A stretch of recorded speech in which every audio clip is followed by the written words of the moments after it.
As Russia is intensifying its attack on Ukraine, let's get you some of the most haunting images that has emerged from the war-torn country.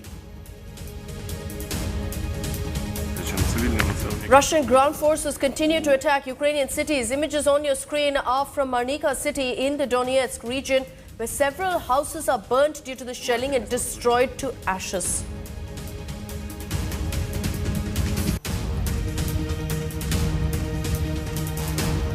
Second defining image you need to see this morning. These are drone images released by the Azov Battalion of the National Guard of Ukraine. It shows explosions at factories and industrial buildings. This is in Ukraine's Mariupol.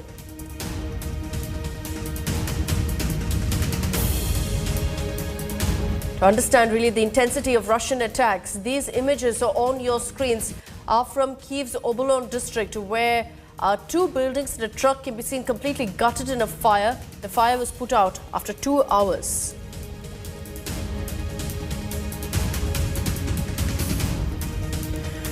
This video is from the Russian town of Pokrov, where sugar has sold out in many stores and residents expect some goods to become unaffordable as Western sanctions over Moscow's military intervention in Ukraine take hold. We've been highlighting time and again how it's the common Russian who pays the price.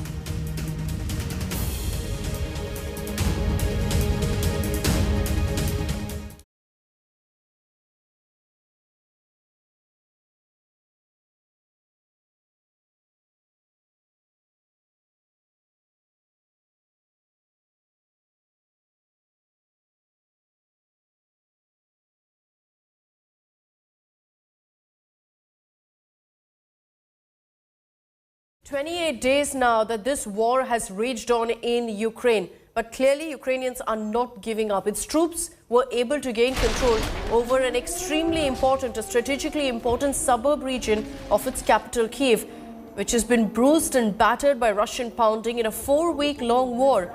A 35-hour-long curfew has also been imposed in the Ukrainian capital. The embattled port city of Mariupol also continues to reel under Russian strikes, but refuses to surrender. Ukrainian troops and civilians are clearly now fighting back like never before. Kharkiv, Kherson and Mykolaiv tell a similar tale of destruction and devastation. Relentless Russian bombardments has left a trail of destruction really in these cities. Kremlin's ground offensive continues, particularly against residential structures. Ukrainians' remarkable resilience may have slowed down the Russian advancement, but non-stop attacks from the enemy are still very much bleeding the nation.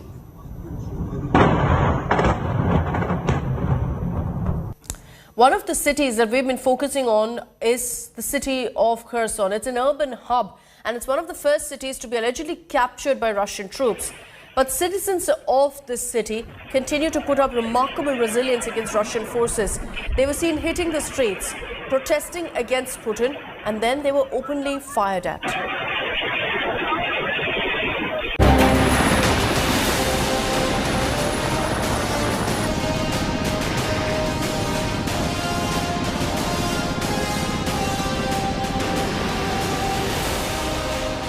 Four devastating weeks of Russia's relentless air attacks. Ukraine bleeding. Destruction and devastation in besieged southern city of Kherson. Residential buildings, once bustling with lives, lying in ruins. Bruised and battered with relentless Russian attacks, civilians in Kherson are continuing to fight back. Showing unprecedented resilience, civilians in Kherson hit streets, protesting against the invaders, only to be fired at with automatic weapons by invading enemy troops. Gunfire renting the air and smoke filling the scene, as civilian protesters ran for cover to escape volleys of gunfire. Images showed explosions triggered possibly by stun grenades.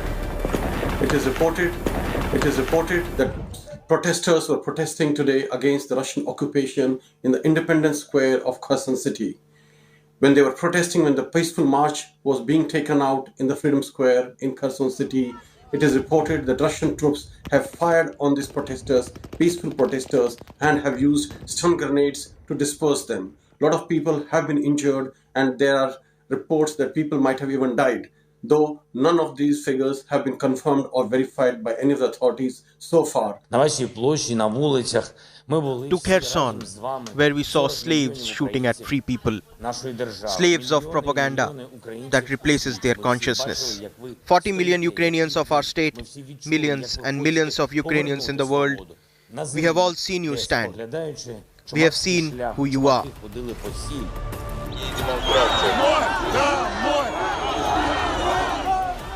Protesting Kherson residents had managed to force Russian tanks to go back earlier.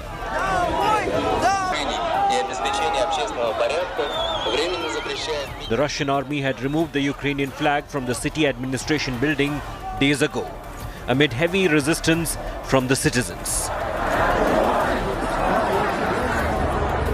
The city of Kherson, a regional capital of about 2.5 lakh, was the first big urban center to fall into the hands of Russian troops after they invaded Ukraine on February 24th. But pockets of resistance still continue against the occupation forces.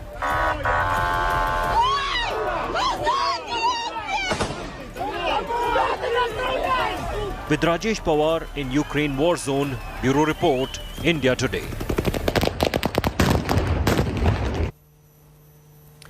From toddlers to kids to the elderly, this war between Russia and Ukraine has spared no one. And some of Ukraine's most vulnerable orphans have started reaching a hospital in Lviv. Doctors are hoping to provide care and perform life-saving surgeries now in this city.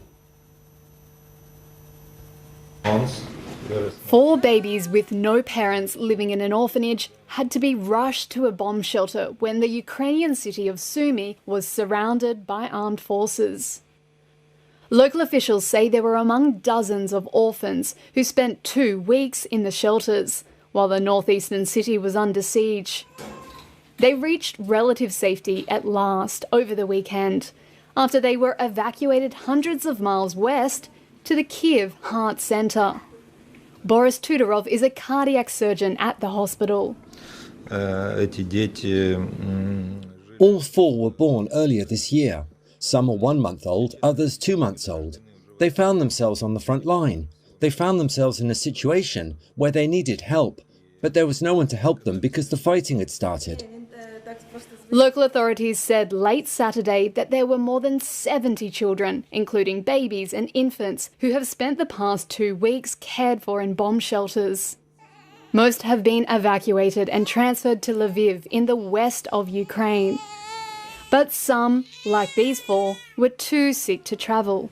Dr. Tudorov said he hoped that they would be able to perform life-saving open heart surgery on one of the babies suffering from congenital heart disease.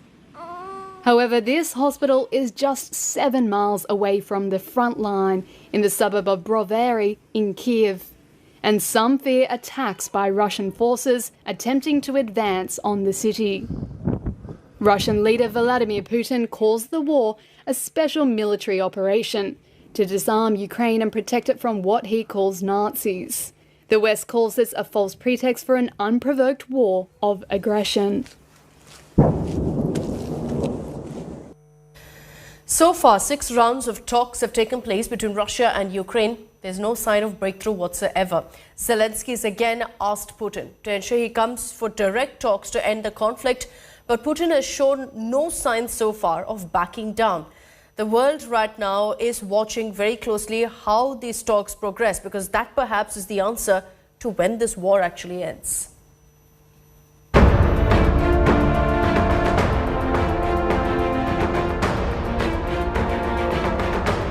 28 days and counting.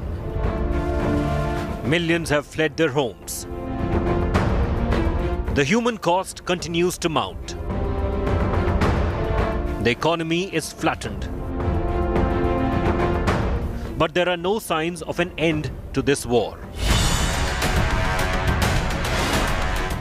After 6 rounds of peace talks, a breakthrough still eludes Russia and Ukraine. Ukrainian President Volodymyr Zelensky has once again called for direct talks with his Russian counterpart, Vladimir Putin. Russia has rejected Zelensky's demand right away. Moscow says the president-level talks can happen only after the two sides agree on a deal. With regards to the internal Ukrainian dialogue, it's upon Ukraine now after our operation in Ukraine ends. I hope it ends with the signing of a comprehensive agreement on security issues, that is Ukraine's neutral status with the guarantees of its security. Much will also depend on where the US stands. American President Joe Biden is traveling to Poland this week. President Biden will not be visiting Ukraine despite request by Kyiv. President Zelensky is making no bones about his disappointment with his Western allies. While Ukraine is putting up a fierce fight despite relentless Russian bombardment, the question is how long they can do that. This is one war neither side seems to have an endgame. Bureau Report, India Today.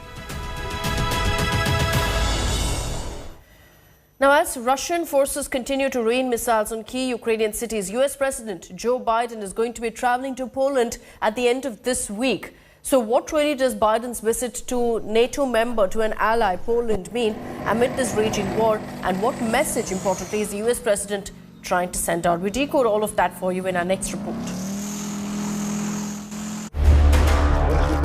He's about to mark a month of his invasion of Ukraine. He's about to mark a month of rapid-fire sanctions against Russia. And he's about to mark a month of warning the international community about World War III. In just hours from now, these three leaders will be on the same landmass. After his vice president failed to cut any ice in Poland last week, US President Biden will be in Ukraine's neighboring country this week. The visit comes amidst weeks of suspense over whether Ukraine's NATO neighbors will help stop Putin's war machine. Oh, I think he is a war criminal. Now, in the Ukrainian land, our soldiers and officers are fighting for Russia, for a peaceful life, for the people of Donbass, to denazify and demilitarize Ukraine so that no anti-Russia that has been created by the West next to our borders didn't threaten us. With nuclear weapons as well, as it was happening recently, our people is proud of. US President Joe Biden's visit to Poland comes at a time when Ukraine's President Zelensky has increasingly felt more disenchanted and betrayed by both the United States and the North Atlantic Treaty Organization countries. And this disenchantment he has openly expressed in more ways than one, and now on more occasions than one. Зробити Україну, щоб стати членом НАТО, бути в безпеці, отримати гарантії безпеки. Ми чули відповідь. Рішення такого на столі поки що немає. І найближчим часом не буде. Як і крісла для нас за цим столом. Between the belligerence of Putin and the self-righteous counter-strikes by Biden, Europe is taking on a terrifying post-war hue. Devastation in big cities, talk of battle in the air, nuclear forces on operational alert, night skies lit up by explosions, weapons by the ton flowing across international borders, and the hustle and bustle of superpower leaders with no real plan on stopping the actual violence. Can Biden provide clarity on what happens next? With Gaurav Sawant in Poland and Geeta Mohan in Moscow, Bureau Report, India Today. Ukrainian President Volodymyr Zelensky's series, Servant of the People, which inspired him to enter into politics, is back on streaming platform Netflix in the United States. Zelensky, of course, shot to popularity for his story as well. He was a comedian. He then became president. Here are the details. First met Zelensky 10 years ago, and a very popular one at that. Добрый вечер. Знаете, я сразу хочу сказать, у нас сегодня просто концерт, никакой агитации. His comic timing and capers on screen made him a favorite when families sat down together to catch some evening entertainment. That ended when he got into the serious business of politics. And now that he has stood up to the might of Putin's military, many want to also recall the man who gave people's laughs night after night. And Netflix has come to their rescue. The streaming giant has brought back Servant of the People, the series that made Zelensky a star. Ironically, in the series, Zelensky plays a teacher who by chance becomes president of Ukraine after a video of him complaining about corruption goes viral. The show had 3 seasons, which ran from 2016 to 2019. Zelensky had in the past reflected how this series inspired him to join politics. A dream that came true when he was elected president of Ukraine in 2019. It's been extremely hectic because we've been, all around the world, people have asked for the rights because they want to broadcast it. So it's been very, very busy. Because in a way, it's an act of solidarity with Ukraine at the same time, and of curiosity also, that you want to see the series. So everybody's very, very curious about it. Broadcasters from Britain, Greece and Romania have rushed to join those who have already snapped up rights to Servant of the People. In Italy alone, 4 broadcasters are currently vying for rights of the series. I think the last week we do maybe 15 deals and we are in negotiations with another 20 countries, something like that. So it's been really hectic. And in some countries I had four proposals from Italy today. So it's very, very sought after. Nicola says he first met Zelensky 10 years ago, when the Ukrainian was developing a game show called Crack Them Up. The show was later sold to Vietnam, China and Finland. Few people who would do the same, I think, who could have managed to do the same thing as he has done. And he stays in Kiev. He knows that people are trying to kill him, but he still stays. I think it's fantastic.